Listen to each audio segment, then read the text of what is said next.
92nd Street Y online media is made possible by the generous support of listeners like you. This program, part of the Unterberg Poetry Center's 75 at 75 project, features Elizabeth Bishop reading from her work. It was recorded on May 1st, 1974, before a live audience at New York's 92nd Street Y. I'm going to read the first three sections of a longer paper on Marianne Moore. These three sections are about the early years of my acquaintance with her, nothing more than that, and they are, as you'll see, purely personal.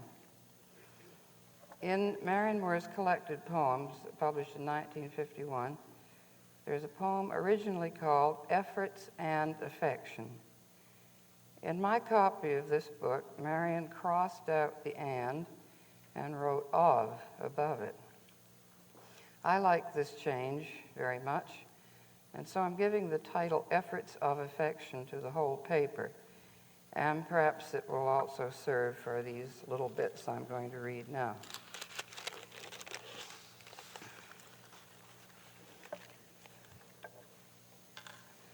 I first met Marianne Moore in the spring of 1934 when I was a senior at Vassar College through Miss Fanny Borden, the college librarian. I'd already read every poem of Miss Moore's I could find in back copies of the Dial, little magazines, and anthologies in the college library. I hadn't known poetry could be like that. I took to it immediately, but although I knew there was a volume of hers called Observations, it was not in the library, and I had never seen it. Because Miss Borden seems like such an appropriate person to have introduced me to Marianne Moore, I want to say a little about her.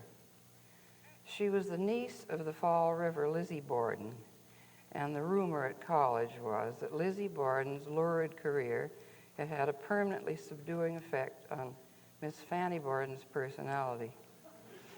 She was extremely shy and reserved and spoke in such a soft voice it was hard to hear her at all. She was tall and thin, always dressed in browns and grays, old-fashioned, muted, and distinguished looking. She also rode a chainless bicycle. I remember watching her ride slowly up the library, seated very high on this curiosity, which somehow seemed more ladylike than a bicycle with a chain, and park it in the rack. Once, after she'd gone inside, I examined the bicycle, which was indeed chainless, to see if I could figure out how it worked, but I couldn't. Contact with the librarian was rare. Once in a long while, in search of a book, one would be sent into Miss Borden's office, shadowy and cave-like, with books everywhere. She weighed down the papers on her desk with smooth, round stones, quite big stones, brought from the seashore. And once, when a friend of mine admired one of these, Miss Borden said in her almost inaudible voice, "Do you like it? You may have it," and handed it over, gray, round, and very heavy. One day I was sent to Miss Borden's office about a book. I no longer remember what. We continued talking a little, and I finally got up my courage to ask her why there was no copy of Observations by that wonderful poet, Marianne Moore, in the Vassar Library. She looked ever so gently taken aback and asked, "Do you like Marianne Moore's poems?" I said I certainly did, the few I'd been able to find. Miss Borden then said calmly, "I've known her since she was a little girl," and followed that with the question that was possibly to influence the whole course of my life. "Would you like to meet her?" I was painfully, excruciatingly shy. I had run away many times rather than face being introduced to adults of much less distinction than Marianne Moore, but I immediately said yes. Miss Borden said she would write to Miss Moore, who lived in Brooklyn, also that she'd be glad to lend me her copy of Observations. Miss Borden's copy of Observations was an eye-opener in more ways than one.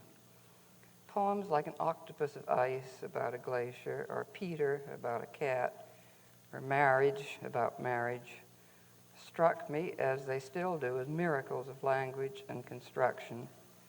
Why had no one ever written about things in this clear and dazzling way before? But at the same time, I was astonished to discover that Miss Borden, whom I now knew to be an old family friend of the Moores, obviously didn't share my liking for these poems. Tucked in the back of the book were quite a few reviews that had appeared when Observations was published in 1924, and most of these were highly unfavorable, some simply obtuse. There was even a parody Moore poem by Franklin P. Adams. Even more revealing, Miss Borden hadn't seen fit to place a copy of her friend's book in the college library. Later that year, I found a copy for myself on a second-hand book table at Macy's. The day came when Miss Borden told me she'd heard from Miss Moore and that Miss Moore was willing to meet me in New York on a Saturday afternoon. Years later, I discovered that Marianne had agreed to do this with reluctance. In the past, it seems, dear Miss Borden had sent several Vassar girls to meet Miss Moore, sometimes her mother, too, and every one had somehow failed to please. This probably accounted for the conditions laid down for our first rendezvous. I was to find Miss Moore seated on the bench at the right of the door leading to the reading room of the New York Public Library. They might have been even more strict. I learned later that if Miss Moore really expected not to like would-be acquaintances, she arranged to meet them at the information booth in Grand Central Station. No place to sit down, and if necessary, an instant getaway was possible. In the meantime, I'd learned a little more about her from Miss Borden. She described her as a child, a strange and appealing little creature with bright red hair, playful, and as might have been expected, fond of calling her family and friends by the names of animals. I was very frightened, but I put on my new spring suit and took the train to New York. I'd never seen a picture of Miss Moore. All I knew was that she had red hair and usually wore a wide-brimmed hat. I expected the hair to be bright red and for her to be tall and intimidating. I was right on time, even a bit early, but she was there before me. No matter how early one arrived, Marianne was always there first. And I saw at once, not very tall and not in the least intimidating. She was 47, an age that seemed very old to me then. Her hair was mixed with white to a faint rust pink. Her rust pink eyebrows were frosted with white. The large, flat black hat was as I expected it to be. She wore a blue tweed suit that day, and as she usually did then, a man's polo shirt, as they were called, with a black bow at the neck. The effect was quaint, vaguely Bryn Mawr 1909, but stylish at the same time. I sat down, and she began to talk. It seems to me that Marianne talked to me steadily for the next 35 years, but of course that is nonsense. I was living far from New York many of those years and saw her at long intervals. She must have been one of the world's greatest talkers, entertaining, enlightening, fascinating, and memorable. Her talk, like her poetry, was quite different from anyone else's in the world. I don't know what she talked about that first meeting. I wish I had kept a diary. Happily ignorant of the poor Vassar girls before me who hadn't passed muster, I began to feel less nervous and even spoke up myself. I had what may have been an inspiration, I don't know. At any rate, I attribute my great good fortune having known Marianne as a friend in part to it. The Ringling Brothers Barnum and Bailey Circus was making its spring visit to New York, and I asked Miss Moore, we called each other Miss for over 2 years, if she would care to go to the circus with me the Saturday after next. I didn't know that she always went to the circus, wouldn't have missed it for anything, and when she accepted, I went back to Poughkeepsie on the grimy day coach, extremely happy. The second bit is called the circus. I got to Madison Square Garden very early. We had settled on the hour because we wanted to see the animals before the show began, but Marianne was there ahead of me. She wore the same hat and suit, and she was loaded down, 2 blue cloth bags and 2 huge brown paper bags full of something, one on each arm. I was given one of these. They contained, she told me, stale brown bread for the elephants, because stale brown bread was one of the things they liked best to eat. I later suspected that they might like stale white bread just as much, but that Marianne had been thinking of their health. As, as we went in and down to the lower level where we could hear and smell the animals, she told me her preliminary plan for the circus. Her brother, Warner, had given her an elephant hair bracelet of which she was very fond, 2 or 3 strands of black hairs held together with gold clasps. One of the elephant hairs had fallen out and been lost. As I probably knew, elephant hairs grow only on the tops of the heads of very young elephants. In her bag, Marianne had a pair of strong nail scissors.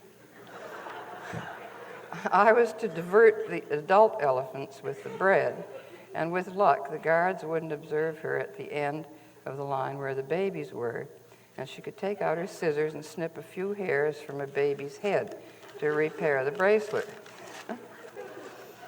She was quite right. The elephants adored stale brown bread and started trumpeting and pushing up against each other to get it.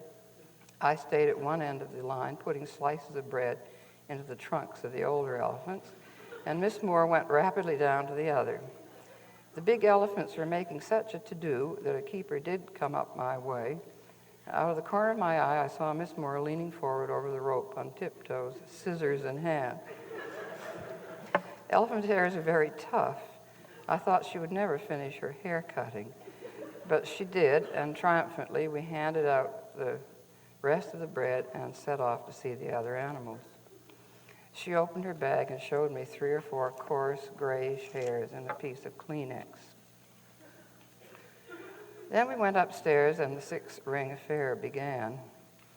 The blue bags held our refreshments, thermos jugs of orange juice, hard-boiled eggs, the yolks only, and more brown bread, but fresh and buttered. I also remember of this first visit to the circus, there were to be others, that in front of us sat a father with 3 young children, 2 boys and a girl. A big circus goes on for a long time, and the children began to grow restless. Marianne leaned over with the abruptness that characterized all her movements and said to the father, "This little girl wanted to go to the bathroom. She'd be glad to take her." This part is called 260 Cumberland Street, the address in Brooklyn, where she lived for so long.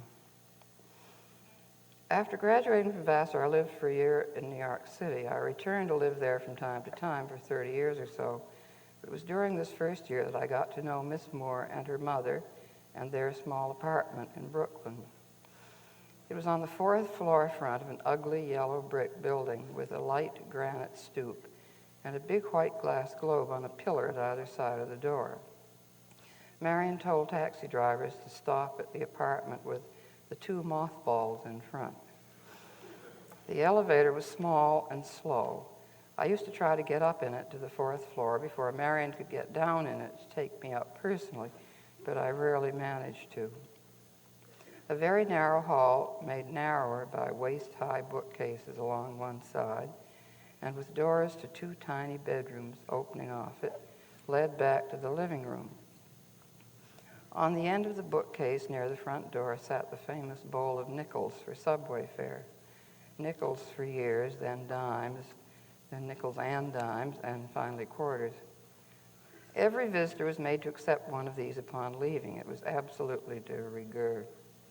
After 1 or 2 attempts at refusing, I always simply helped myself to a nickel as I left, and eventually I was rewarded for this by Marianne saying to a friend who was protesting, "Elizabeth is an aristocrat. She takes money."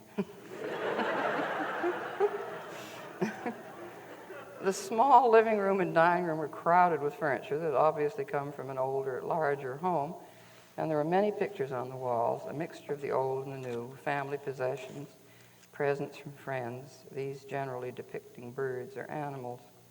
One painting of trees and a stream had suffered an accident to its rather blurry tree passage, and Marianne herself had restored this. I felt unkindly, not too successfully, with what she said was Prussian blue. She was modestly vain of her manual skills. A set of carpenter's tools hung by the kitchen door, and Marianne herself had put up some of the bookshelves. In one doorway, a trapeze on chains was looped up to the lintel. I never saw this in use, but it was Marianne's. She said that when she exercised on it and her brother was there, he always said, "The ape is rattling her chains again." A chest stood in the bay window of the living room with a head of Marianne on it by Lachaise cut from alabaster, the hair tinted pale red. The chest was always piled high with new books. When I first knew Marianne, she did quite a bit of reviewing and later sold the review copies on West 4th Street in New York. I was always seated in the same armchair, and an ashtray was placed on a little table beside me, but I always tried to smoke no more than 1 or 2 cigarettes a visit or none at all. I felt that Mrs. Moore disapproved. Once, as I was leaving and waiting for the slow elevator, I noticed a deep burn in the railing of the staircase and commented on it. Mrs. Moore gave a melancholy sigh and said, "Ezra did that. He came to call on Marianne and left his cigar burning out here because he knew I don't like cigars." Many years later, in St. Elizabeth's Hospital in Washington, I repeated this to Ezra Pound. He laughed loudly and said, "I haven't smoked a cigar since I was 18. Besides the ashtray and even a new package of Lucky Strikes, I was sometimes given a glass of Dubonnet. I had a suspicion that I was possibly the only guest who drank this Dubonnet because it looked very much like the same bottle at the level it had been on my last visit for many months. But usually we had tea, and occasionally I was invited for dinner. Mrs. Moore was a very good cook. Mrs. Moore was in her 70s when I first knew her, very serious, solemn rather, although capable of irony, and very devout. Her face was pale and somewhat heavy, her eyes large, pale gray, and her dark hair had no white in it. Her manner toward Marianne was that of a kindly, self-controlled parent who felt she had to take a firm line, that her daughter might be given to flightiness, or an equal sin, I think, in her eyes, mistakes in grammar. She had taught English at a girls' school, and her sentences were Johnsonian in weight and balance. She spoke more slowly than I've ever heard anyone speak in my life. One example of her conversational style has stayed with me for almost 40 years. Marianne was in the kitchen making tea, and I was alone with Mrs. Moore. I said that I had just seen a new poem of Marianne's, 9 Nectarines and Other Porcelain, and I admired it very much. Mrs. Moore replied, "Yes, I am so glad that Marianne has decided to give the inhabitants of the zoos a rest."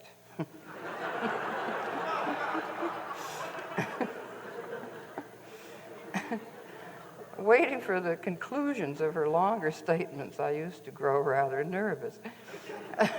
Nevertheless, I found her extreme precision enviable and thought I could detect echoes of Marianne's own style in it. Marianne's use of double or triple negatives, her lighter and wittier irony.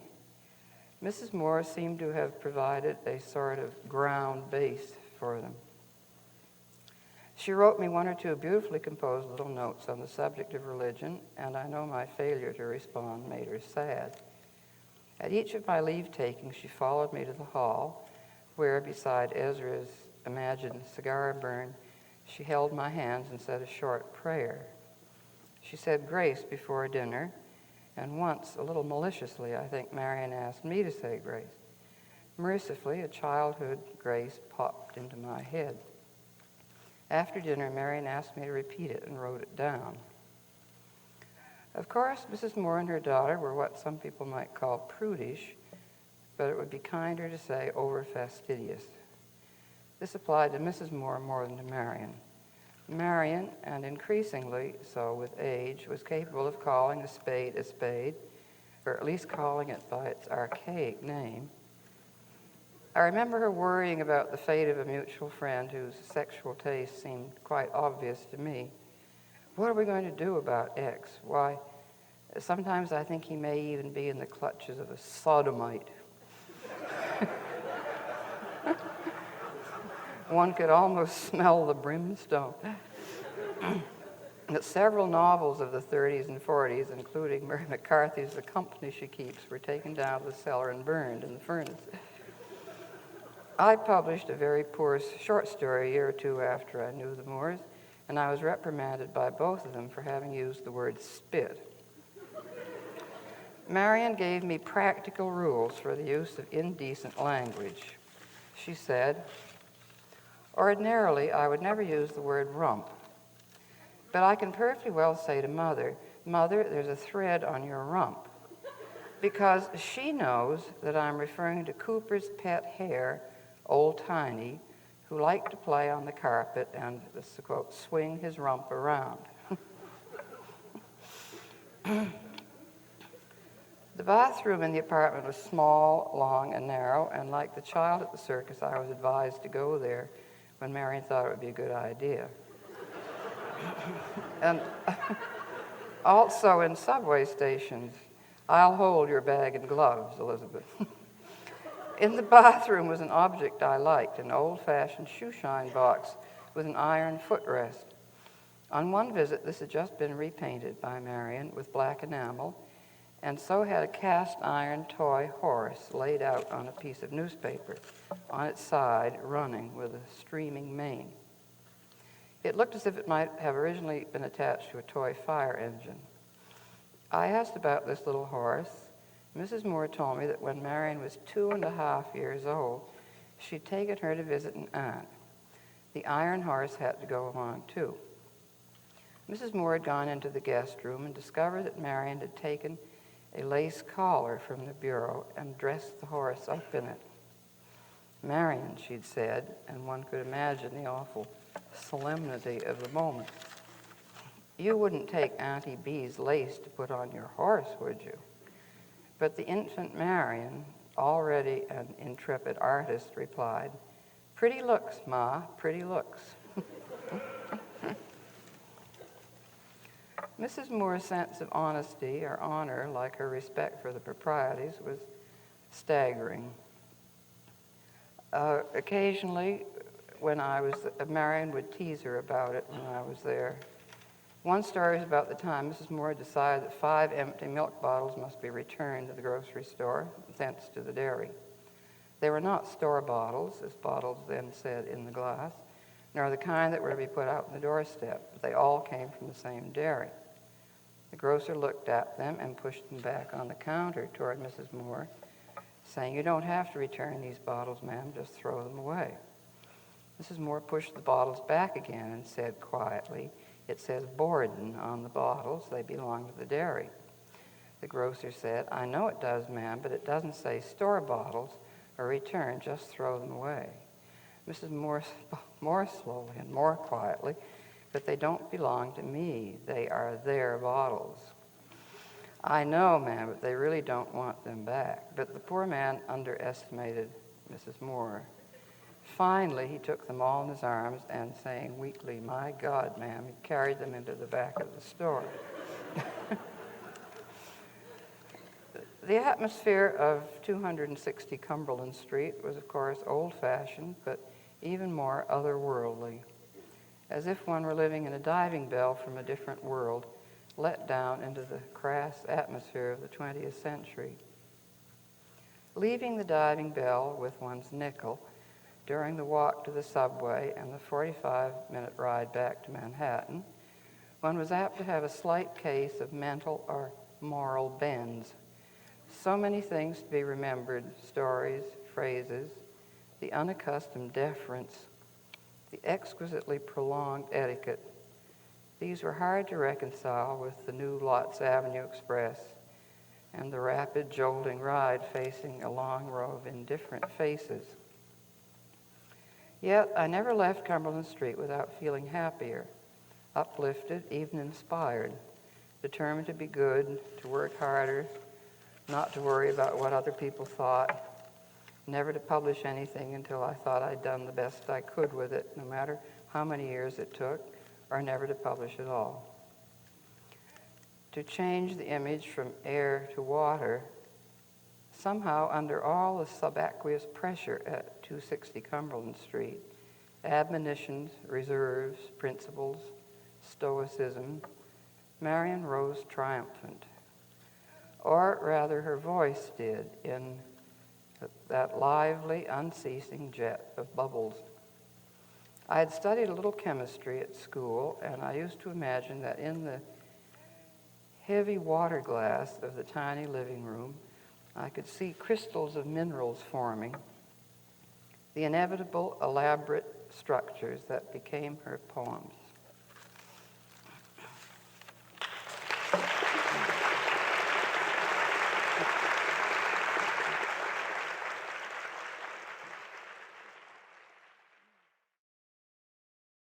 Thanks for listening.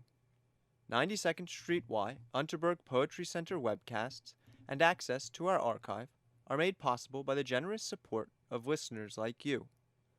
For more information on 92nd Street Y and all our programs, please visit us on the web at 92y.org. This program is copyright 1974 by 92nd Street Y